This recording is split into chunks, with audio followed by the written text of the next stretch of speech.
पंजाब ते पंजाबियत नाल जुड़िया हर मुद्दा, हर खबर निरपक्ष तरीके नाल तुहाडे तक पहुंचण दी कोशिश विच तुसीं भी देवो साडा साथ। तां हुणे लाइक करो साडा फेसबुक पेज, सबसक्राइब करो यूट्यूब ते अते फॉलो करो इंस्टा अते ट्विटर ते निरपक्ष पोस्ट, खबर दी निरपक्ष आवाज़। विजिट करो www.nirpakhpost.com। सत श्री अकाल, तुसीं वेख रहे हो निरपक्ष पोस्ट। मैं हमनदीप सिंह। दोस्तों, खेती आर्ਡੀਨੈਂਸਾਂ ਨੂੰ ਲੈ ਕੇ ਇਸ ਵਕਤ ਪੰਜਾਬ ਦਾ ਮਾਹੌਲ ਪੂਰੀ ਤਰ੍ਹਾਂ ਭਖਿਆ ਪਿਆ। ਪ੍ਰਧਾਨ ਮੰਤਰੀ ਨਰਿੰਦਰ ਮੋਦੀ ਹਾਲਾਂਕਿ ਆਸ਼ਵਾਸਨ ਦੇ ਰਹੇ ਨੇ ਆਪਣੇ ਵਿਚਾਰਾਂ ਦੇ ਵਿੱਚ ਕਿ ਇਹ ਜਿਹੜੇ ਖੇਤੀ ਆਰਡੀਨੈਂਸ ਨੇ ਇਹ ਕਿਸਾਨਾਂ ਦਾ ਬਹੁਤ ਭਲਾ ਕਰਨਗੇ, ਕਿਸਾਨਾਂ ਦੀ ਜਿਹੜੀ ਆਮਦਨ ਹੈ ਉਹ ਦੁੱਗਣੀ ਹੋ ਜਾਵੇਗੀ।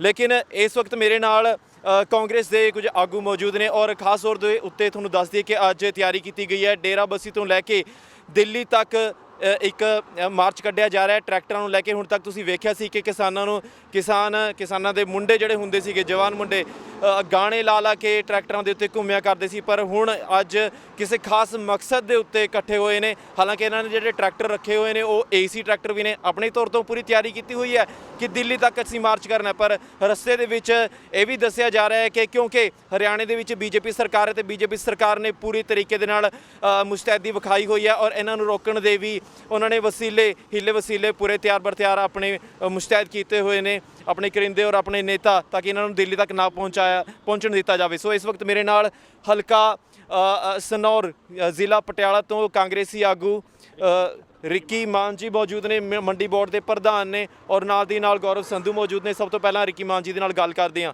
ਸਤਿ ਸ਼੍ਰੀ ਅਕਾਲ ਸਰ। ਸਤਿ ਸ਼੍ਰੀ ਅਕਾਲ ਜੀ ਸਾਰਿਆਂ ਨੂੰ। ਜੀ ਸਰ, ਕਿਵੇਂ ਵੇਖਦੇ ਹਾਂ ਜੀ ਕਿ ਖੇਤੀ ਆਰਡੀਨੈਂਸਾਂ ਨੂੰ ਲੈ ਕੇ ਪ੍ਰਧਾਨ ਮੰਤਰੀ ਨਰਿੰਦਰ ਮੋਦੀ ਤਾਂ ਜੋ ਬਿਆਨ ਦੇ ਰਹੇ ਨੇ ਉਹ ਤਾਂ ਕਹਿ ਰਹੇ ਨੇ ਕਿ ਇਹਨਾਂ ਨਾਲ ਤਾਂ ਕਿਸਾਨਾਂ ਦਾ ਬਹੁਤ ਭਲਾ ਹੋਊਗਾ। ਕੀ ਮੰਨਦੇ ਹੁਣ ਕਾਂਗਰਸ ਨੇ ਤਿਆਰੀ ਕੀਤੀ ਹੋਈ ਹੈ ਕਿ ਇਹਨਾਂ ਆਰਡੀਨੈਂਸਾਂ ਨੂੰ ਪਾਸ ਨਹੀਂ ਹੋਣ ਦਿੱਤਾ, ਹਾਲਾਂਕਿ ਪਾਸ ਹੋ ਗਿਆ ਲੋਕ ਸਭਾ ਦੇ ਵਿੱਚ? ਸਰ, ਜੋ ਨਰਿੰਦਰ ਮੋਦੀ ਜੀ ਕਹਿ ਰਹੇ ਨੇ ਉਹ ਗਰਾਊਂਡ ਲੈਵਲ ਤੋਂ ਜਿਹੜੀ ਰਿਐਲਿਟੀ ਹੈ ਉਹ ਬਹੁਤ ਗਲਤ ਹੈ। ਜੋ ਉਹਨਾਂ ਦੀ ਗੱਲ ਹੈ ਇਹ ਬਿਲਕੁਲ ਕਿਸਾਨਾਂ ਦੇ ਵਿਰੋਧੀ ਹੈ। ਇਹ ਜਿਹੜਾ ਮੰਡੀ ਬੋਰਡ, ਮਾਰਕੀਟ ਕਮੇਟੀਆਂ ਤੇ ਕਿਸਾਨਾਂ ਦੇ ਪ੍ਰਤੀ ਜਿਹੜਾ ਇਹ ਜਿਹੜੇ ਤੇ ਆਰਡੀਨੈਂਸ ਤਿੰਨ ਇਹਨਾਂ ਨੇ ਪਾਸ ਕਰ ਰਹੇ ਨੇ, ਇਹ ਕਿਸਾਨਾਂ ਦੇ ਖਿਲਾਫ ਨੇ। ਅਸੀਂ ਇਹਦਾ ਅੱਜ ਵਿਰੋਧ ਕਰਦੇ ਹਾਂ। ਪਹਿਲਾਂ ਵੀ ਅਸੀਂ ਇਹਦਾ ਵਿਰੋਧ ਕਰ ਰਹੇ ਸੀ। ਅੱਜ ਅਸੀਂ ਬਰਿੰਦਰ ਢਿੱਲੋਂ, ਸਾਡੇ ਜਿਹੜੇ ਯੂਥ ਕਾਂਗਰਸ ਦੇ ਪ੍ਰਧਾਨ ਨੇ, ਉਹਨਾਂ ਨੇ ਬੁਲਾਵਾ ਦਿੱਤਾ। ਸਾਰੀ ਸਨੌਰ ਯੂਥ ਕਾਂਗਰਸ ਦੀ ਟੀਮ, ਸਾਡੇ ਪ੍ਰਧਾਨ ਜੀ ਪਵਨ ਸੰਧੂ ਜੀ, ਗੌਰਵ ਜੀ, ਮਨਿੰਦਰ ਜੀ, ਸਾਰੀ ਜਿਹੜੀ ਸਾਡੀ ਟੀਮ ਹੈ, ਪ੍ਰਣਵ ਜੀ, ਅਸੀਂ ਸਾਰੇ ਇਕੱਠੇ ਹੋ ਕੇ ਅਸੀਂ ਬਰਿੰਦਰ ਢਿੱਲੋਂ ਦੇ ਬੁਲਾਵੇ ਤੇ ਇਸ ਆਰਡੀਨੈਂਸ ਦੇ ਖਿਲਾਫ ਟਰੈਕਟਰ ਲੈ ਕੇ ਦਿੱਲੀ ਨੂੰ ਜਾ ਰਹੇ। ਰਿੱਕੀ ਮਾਨ ਜੀ, ਮੈਂ ਇਹ ਗੱਲ ਕਰਨੀ ਚਾਹੂੰਗਾ, ਆਪ ਦੀ ਕੱਲ੍ਹ ਕਾਨਫਰੰਸ ਹੋਈ ਹੈ ਅਤੇ ਉਹਨਾਂ ਦੇ ਉਸ ਕਾਨਫਰੰਸ ਦੇ ਵਿੱਚ ਉਹਨਾਂ ਦੇ ਆਗੂਆਂ ਨੇ ਇਹ ਕਿਹਾ ਹੈ ਕਿ CM ਕੈਪਟਨ ਅਮਰਿੰਦਰ ਸਿੰਘ ਨੂੰ ਇਸ ਗੱਲ ਦਾ ਪਹਿਲਾਂ ਪਤਾ ਸੀ ਅਤੇ ਉਹਨਾਂ ਨੂੰ ਬੁਲਾਇਆ ਵੀ ਸੀ ਮੀਟਿੰਗ ਦੇ ਵਿੱਚ ਜਦੋਂ ਇਹ ਆਰਡੀਨੈਂਸਾਂ ਦੀ ਤਿਆਰੀ ਹੋ ਰਹੀ ਸੀ, ਅਤੇ ਉਹਨਾਂ ਨੇ ਕਿਹਾ ਕਿ CM ਕੈਪਟਨ ਨੇ ਉਸ ਵਕਤ ਕਿਉਂ ਵਿਰੋਧ ਨਹੀਂ ਕੀਤਾ ਇਸ ਚੀਜ਼ ਦਾ। ਕੈਪਟਨ ਸਾਹਿਬ ਦਾ ਬਿਆਨ ਇਸ ਗੱਲ 'ਤੇ ਆ ਗਿਆ। ਤੁਸੀਂ ਦੇਖਿਆ ਹੈ ਅਖਬਾਰ ਦੇ ਵਿੱਚ ਉਹਨਾਂ ਨੇ ਬਿਆਨ ਦਿੱਤਾ ਕਿ ਵੀ ਉਹਨਾਂ ਨੇ ਬਿਲਕੁਲ ਵੀ ਕਿਸੇ ਤਰ੍ਹਾਂ ਦੀ ਕੋਈ ਇਹਦੇ ਨਾਲ ਹਾਮੀ ਨਹੀਂ ਭਰੀ ਸੀ ਇਸ ਆਰਡੀਨੈਂਸ ਵਾਸਤੇ। ਕੈਪਟਨ ਸਾਹਿਬ ਦਾ ਬਿਆਨ ਤੁਸੀਂ ਦੇਖ ਸਕਦੇ ਹੋ। ਸੋ ਇਸ ਵਕਤ ਮੇਰੇ ਨਾਲ ਗੌਰਵ ਸੰਧੂ ਜੀ ਵੀ ਮੌਜੂਦ ਨੇ। ਗੌਰਵ ਜੀ, ਤੁਸੀਂ ਕਿਵੇਂ ਵੇਖਦੇ ਆ ਜੀ ਹੁਣ ਕਿ ਮੋਦੀ ਸਰਕਾਰ ਤਾਂ ਇਹ ਕਹਿ ਰਹੀ ਹੈ ਕਿ ਬਹੁਤ ਭਲਾ ਹੋਊਗਾ ਔਰ ਬੀਬਾ ਹਰਸਿਮਰਤ ਕੌਰ ਬਾਦਲ ਨੇ ਅਸਤੀਫਾ ਦੇ ਦਿੱਤਾ, ਔਰ ਅਸਤੀਫਾ ਦੇਣ ਤੋਂ ਬਾਅਦ ਵੀ ਜਦੋਂ ਇੱਕ ਪੱਤਰਕਾਰ ਨੇ ਉਹਨਾਂ ਨੂੰ ਅੰਗਰੇਜ਼ੀ ਦੇ ਵਿੱਚ ਪੁੱਛਿਆ ਕਿ ਕੀ ਤੁਸੀਂ ਇਸ ਬਿੱਲ ਨੂੰ ਜਿਹੜੇ ਖੇਤੀ ਆਰਡੀਨੈਂਸ ਹੈ ਕਿ ਇਹਨਾਂ ਨੂੰ ਤੁਸੀਂ ਐਂਟੀ ਫਾਰਮਰ ਮੰਨਦੇ ਹੋ? ਕਹਿੰਦੇ I don't feel it anti farmers, it is the farmers who are ਮਤਲਬ ਕਿ ਕਾਲਿੰਗ ਇਟ ਐਂਟੀ ਫਾਰਮਰਸ, ਕਿ ਇਹ ਸਿਰਫ ਕਿਸਾਨ ਕਹਿ ਰਹੇ ਨੇ ਇਹਨੂੰ, ਕਿਸਾਨ ਵਿਰੋਧੀ, ਮੈਂ ਨਹੀਂ ਕਹਿ ਰਹੀ। ਕੀ ਸਮਝਦੇ ਆ ਕਿ ਅਸਤੀਫਾ ਦੇਣ ਤੋਂ ਬਾਅਦ ਵੀ ਹਲੇ ਵੀ ਉਹ ਆਪਣੇ ਤੌਰ 'ਤੇ ਇਹ ਮੰਨ ਨਹੀਂ ਰਹੇ, ਇਹ ਸਮਝ ਨਹੀਂ ਰਹੇ ਕਿ ਇਹ ਕਿਸਾਨ ਵਿਰੋਧੀ ਨੇ, ਉਹ ਸਿਰਫ ਕਿਸਾਨਾਂ ਦੇ ਵਿਰੋਧ ਨੂੰ ਵੇਖ ਕੇ ਉਹਨਾਂ ਨੇ ਜਿਹੜਾ ਵਜ਼ਾਰਤ ਤੋਂ ਅਸਤੀਫਾ ਦਿੱਤਾ? ਬਿਲਕੁਲ ਜੀ, ਇਹ ਜਿਹੜਾ ਅਸਤੀਫਾ ਇਹਨਾਂ ਨੂੰ ਜਦੋਂ ਤੋਂ ਮੋਦੀ ਸਰਕਾਰ ਨੇ ਅਨਾਊਂਸ ਕੀਤਾ ਸੀ ਵੀ ਅਸੀਂ ਕਿਸਾਨਾਂ ਦੇ ਵਿਰੁੱਧ 'ਚ ਆਰਡੀਨੈਂਸ ਲੈ ਕੇ ਆਉਣਾ, ਉਦੋਂ ਦਿੰਦੇ ਤਾਂ ਉਹਦਾ ਫਰਕ ਪੈਂਦਾ। ਅੱਜ ਤਾਂ ਇਹ ਸੱਪ ਦੇ ਮੂੰਹ ਕੋੜ ਕਿਰਲੀ ਵਾਲੀ ਗੱਲ ਹੈ। ਬੀਬੀ ਨੂੰ ਦੇਖਿਆ ਵੀ ਮਜਬੂਰ ਹੋ ਕੇ ਬਾਦਲਾਂ ਨੂੰ, ਬੀਬੀ ਨੂੰ ਕੈਬਨਿਟ 'ਚੋਂ ਅਸਤੀਫਾ ਦੇਣਾ ਪਿਆ ਹੈ। ਕਾਰਨ ਸੀ 15 ਦਿਨ ਪਹਿਲਾਂ ਪ੍ਰਕਾਸ਼ ਸਿੰਘ ਬਾਦਲ ਦਾ ਇਹੀ ਬਿਆਨ ਸੀਗਾ ਵੀ ਇਹ ਕਿਸਾਨਾਂ ਦੇ ਜਿਹੜਾ ਫੇਵਰ ਦੇ ਵਿੱਚ ਹੈ, ਪਰ ਜਦੋਂ ਉਹਨਾਂ ਨੂੰ ਸਮਝ ਪਈ ਵੀ ਸਾਰੇ ਪੰਜਾਬ ਦੇ ਕਿਸਾਨ ਜਿਹੜੇ ਨੇ ਸੜਕਾਂ 'ਤੇ ਉਤਰ ਆਏ ਨੇ ਅਕਾਲੀ ਦਲ ਦੇ ਖਿਲਾਫ, BJP ਦੇ ਖਿਲਾਫ, ਕਿਉਂਕਿ ਬੀਬੀ ਹਰਸਿਮਰਤ ਕੌਰ ਬਾਦਲ ਉੱਥੇ ਮੰਤਰੀ ਨੇ, ਤਾਂ ਇਹਨਾਂ ਨੇ ਮਜਬੂਰੀ ਦੇ ਵੱਸ ਇੱਕ ਦਿਨ ਪਹਿਲੋਂ ਅਸਤੀਫਾ ਦਿੱਤਾ ਹੈ। ਉਹ ਪੰਜਾਬ ਦੇ ਕਿਸਾਨਾਂ ਦੇ ਅਤੇ ਪੰਜਾਬ ਯੂਥ ਕਾਂਗਰਸ ਦੇ ਪ੍ਰਭਾਵ ਦੇ ਥੱਲੇ, ਉਹਨਾਂ ਦੇ ਦਬਾਅ ਦੇ ਵਿੱਚ ਆ ਕੇ ਇਹਨਾਂ ਨੂੰ ਅਸਤੀਫਾ ਦੇਣਾ ਪਿਆ, ਕਿਉਂਕਿ ਇਹਨਾਂ ਦੀ ਸਾਖ ਬਿਲਕੁਲ ਪੰਜਾਬ 'ਚੋਂ ਖਤਮ ਹੋ ਚੁੱਕੀ ਹੈ। ਸੋ ਇਹ ਤਾਂ ਹੁਣ ਮਗਰਮੱਛ ਦੇ ਜਿਹੜੇ ਆਪਾਂ ਕਹਿੰਦੇ ਆ ਅੰਸੂ ਨੇ ਉਹ ਬਹਾ ਰਹੇ ਨੇ। ਕਿਵੇਂ ਵੇਖਦੇ ਆ ਜੀ? ਤੁਹਾਡੇ ਤੋਂ ਪੁੱਛਣਾ ਚਾਹਾਂਗਾ ਕਿ ਕੋਈ ਗੱਲ ਨਹੀਂ, ਸਾਰਿਆਂ ਨੂੰ ਹੀ ਪੁੱਛ ਲੈਂਦਾ ਮੈਂ, ਕਿਉਂਕਿ ਇਹ ਜਿਹੜੀ ਗੱਲ ਹੈਗੀ ਆ ਤੁਸੀਂ ਵੀ ਵੇਖੀ ਹੋਣੀ ਹੈ ਕਿ ਕੱਲ੍ਹ ਸਰੋਪੇ ਵੀ ਪਾਏ ਗਏ ਨੇ ਸੁਖਬੀਰ ਬਾਦਲ ਨੂੰ, ਤੇ ਕਿਸ ਗੱਲ ਨੂੰ ਲੈ ਕੇ ਤੇ ਤੁਸੀਂ ਸਾਰੇ ਜਾਣਦੇ ਆ ਕਿ ਤਿਆਗ ਪੱਤਰ ਉਹਨਾਂ ਦੀ ਜਿਹੜੇ ਪਤਨੀ ਨੇ ਹਰਸਿਮਰਤ ਕੌਰ ਬਾਦਲ ਨੇ ਉਹਨਾਂ ਨੇ ਦਿੱਤਾ ਹੈ, ਤੇ ਜਿਹੜੇ ਨੇਤਾ ਨੇ ਅਕਾਲੀ ਦਲ ਦੇ ਉਹ ਇਸ ਨੂੰ ਇਦਾਂ ਮੰਨ ਰਹੇ ਕਿ ਉਹਨਾਂ ਨੇ ਬਹੁਤ ਵੱਡਾ ਤੀਰ ਮਾਰਿਆ ਇੱਕ ਅਸਤੀਫਾ ਦੇ ਕੇ। ਤੇ ਇੱਕ ਨੇਤਾ ਅਕਾਲੀ ਦਲ ਦੇ ਇੱਕ ਨੇਤਾ ਨੇ ਇਹ ਵੀ ਕਿਹਾ ਕਿ ਅਸੀਂ ਉਹਨਾਂ ਦਾ ਸਨਮਾਨ ਕਰਾਂਗੇ। ਹੁਣ ਕੀ ਮੰਨਦੇ ਆ ਕਿ ਸਨਮਾਨ ਕਰਨੇ ਲਾਇਕ ਉਹਨਾਂ ਨੇ ਕੋਈ ਗੱਲ ਕੀਤੀ ਹੈ, ਕੋਈ ਇਹੋ ਜਿਹਾ ਕੋਈ ਕਾਰਨਾਮਾ ਕੀਤਾ? ਦੇਖੋ, ਜਿਵੇਂ ਮੇਰੇ ਤੋਂ ਪਹਿਲਾਂ ਮੇਰੇ ਦੋਨੋਂ ਵੀਰਾਂ ਨੇ ਤੁਹਾਨੂੰ ਬਹੁਤ ਸੰਖੇਪ ਵਿੱਚ ਦੱਸਿਆ ਇਸ ਆਰਡੀਨੈਂਸ ਬਾਰੇ।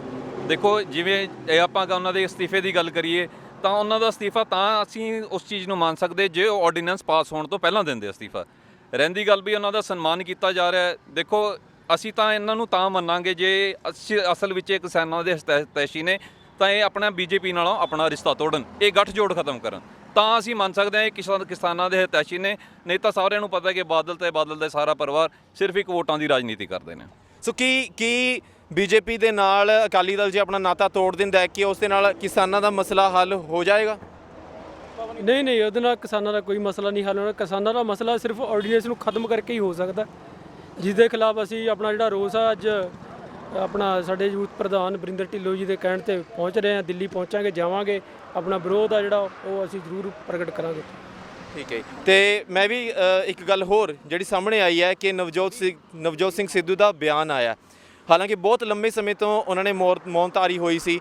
ਨਵਜੋਤ ਸਿੱਧੂ ਦਾ ਬਿਆਨ ਆਇਆ ਔਰ ਬੀਜੇਪੀ ਦੇ ਆਗੂ ਗੁਰਦਾਸਪੁਰ ਤੋਂ ਖਾਸ ਤੌਰ ਦੇ ਉੱਤੇ ਸਨੀ ਦਿਓਲ ਨੇ ਟਵਿੱਟਰ ਦੇ ਉੱਤੇ ਟਵੀਟ ਕੀਤਾ ਔਰ ਹਿੰਦੀ ਦੇ ਵਿੱਚ ਟਵੀਟ ਕੀਤਾ। ਪੰਜਾਬ ਦੇ ਜਿਹੜੇ ਕਿਸਾਨ ਨੇ ਉਹ ਪੰਜਾਬੀ ਸਮਝਦੇ ਨੇ, ਉਹ ਖੁਦ ਪੰਜਾਬ ਦੇ ਨੇਤਾ ਨੇ, ਔਰ ਕੀ ਉਹਨਾਂ ਨੂੰ ਸ਼ੋਭਾ ਦਿੰਦਾ ਹੈ ਹਿੰਦੀ ਦੇ ਵਿੱਚ ਟਵੀਟ ਕਰਨਾ? ਕਿ ਤੁਹਾਨੂੰ ਤੁਸੀਂ ਪੜ੍ਹਿਆ ਉਹਨਾਂ ਦਾ ਜੋ ਬਿਆਨ ਆਇਆ, ਸਨੀ ਦਿਓਲ ਨੇ ਟਵੀਟ ਕੀਤਾ ਹਿੰਦੀ ਦੇ ਵਿੱਚ, ਕੁਝ ਸਮਝ ਲੱਗੀ ਹੈ ਮੇਰੇ ਕਿਸਾਨ ਵੀਰਾਂ ਨੂੰ?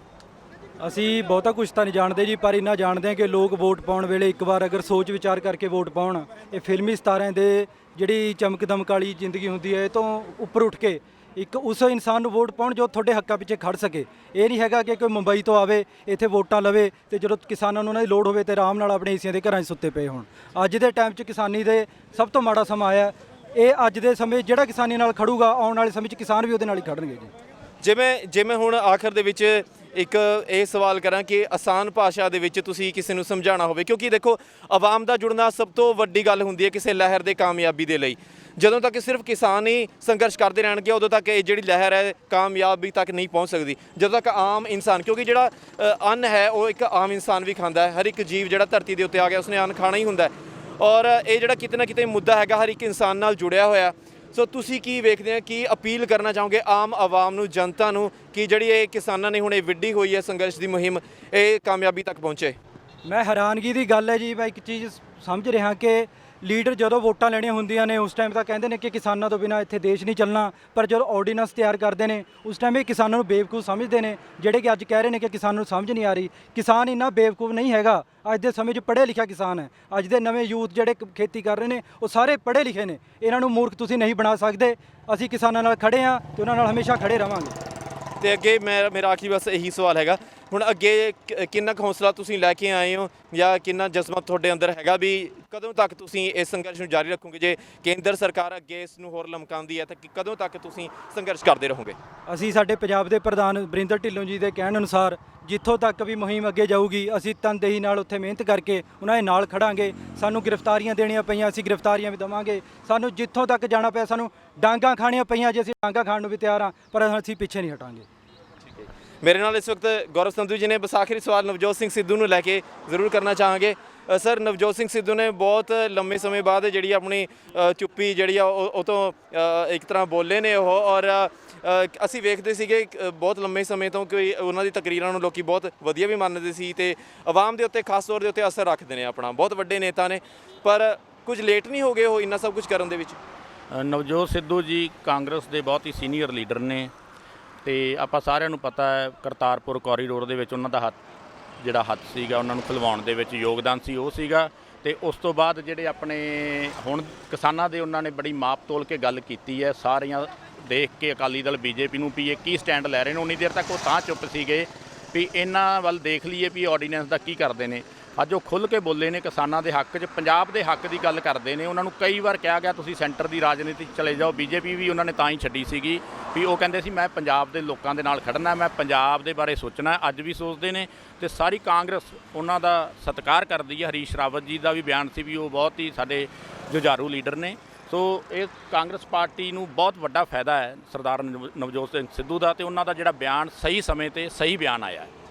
ਬਸ ਆਖਰੀ ਸਵਾਲ ਕਿਸਾਨਾਂ ਨੂੰ ਲੈ ਕੇ ਜੀ, ਮੈਂ ਬਾਰ-ਬਾਰ ਆਖਰੀ ਸਵਾਲ ਕਹਿ ਰਿਹਾ, ਲੇਕਿਨ ਕਿਉਂਕਿ ਸਵਾਲ ਇੰਨੇ ਨੇ ਉਹ ਬਾਰ-ਬਾਰ ਜ਼ਿਹਨ ਦੇ ਵਿੱਚ ਆਉਂਦੇ ਨੇ, ਕਿਉਂਕਿ ਸਵਾਲ ਬੜੇ ਜ਼ਰੂਰੀ ਨੇ ਪੁੱਛਣੇ। ਸੋ ਸ਼ੋਰਟ ਦੇ ਵਿੱਚ ਜੇ ਮੈਂ ਕਹਾਂ ਤੁਹਾਨੂੰ ਕਿ ਕਿਸਾਨਾਂ ਨੂੰ ਕੀ ਅਪੀਲ ਕਰਨਾ ਚਾਹੋਗੇ ਕਿ ਇੱਕ ਆਮ ਜਿਹੜਾ ਕਿਸਾਨ ਹੈਗਾ ਉਹ ਵੀ ਸਮਝ ਸਕੇ, ਕਿ ਪਿੰਡ 'ਚ ਰਹਿਣ ਵਾਲਾ ਕਿਸਾਨ, ਬਜ਼ੁਰਗ ਕਿਸਾਨ ਵੀ ਸਮਝ ਸਕੇ ਵੀ ਇਹਦੇ ਨਾਲ ਉਹਦੀ ਜ਼ਿੰਦਗੀ ਦੇ ਵਿੱਚ ਕੀ ਫਰਕ ਪਏਗਾ ਜੇ ਖੇਤੀ ਆਰਡੀਨੈਂਸ ਪਾਸ ਹੋ ਜਾਂਦੇ ਨੇ।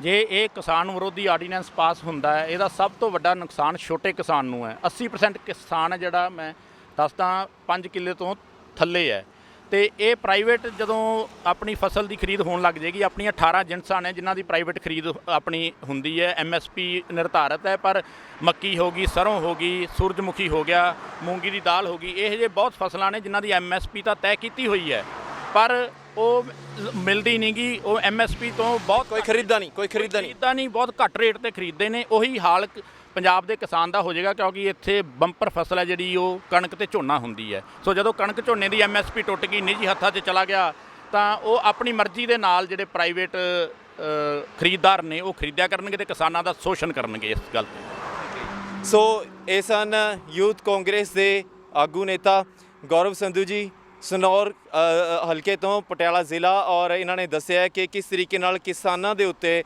ਕਿਸਾਨਾਂ ਦੀ ਜ਼ਿੰਦਗੀ ਦੇ ਉੱਤੇ ਔਰ ਇੱਕ ਆਮ ਇਨਸਾਨ ਦੀ ਜ਼ਿੰਦਗੀ ਦੇ ਉੱਤੇ ਕਿਤੇ ਨਾ ਕਿਤੇ ਜਾ ਕੇ ਇਹਨਾਂ ਖੇਤੀ ਆਰਡੀਨੈਂਸਾਂ ਦਾ ਫਰਕ ਜ਼ਰੂਰ ਪਵੇਗਾ।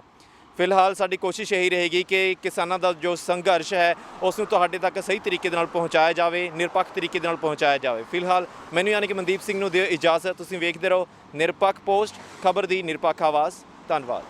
ਪੰਜਾਬ ਅਤੇ ਪੰਜਾਬੀਅਤ ਨਾਲ ਜੁੜਿਆ ਹਰ ਮੁੱਦਾ, ਹਰ ਖਬਰ ਨਿਰਪੱਖ ਤਰੀਕੇ ਨਾਲ ਤੁਹਾਡੇ ਤੱਕ ਪਹੁੰਚਣ ਦੀ ਕੋਸ਼ਿਸ਼ ਵਿੱਚ ਤੁਸੀਂ ਵੀ ਦੇਵੋ ਸਾਡਾ ਸਾਥ। ਤਾਂ ਹੁਣੇ ਲਾਈਕ ਕਰੋ ਸਾਡਾ ਫੇਸਬੁੱਕ ਪੇਜ, ਸਬਸਕ੍ਰਾਈਬ ਕਰੋ YouTube ਤੇ ਅਤੇ ਫੋਲੋ ਕਰੋ ਇੰਸਟਾ ਅਤੇ ਟਵਿੱਟਰ ਤੇ ਨਿਰਪੱਖ ਪੋਸਟ, ਖਬਰ ਦੀ ਨਿਰਪੱਖ ਆਵਾਜ਼। ਵਿਜ਼ਿਟ ਕਰੋ www.nirpakhpost.com।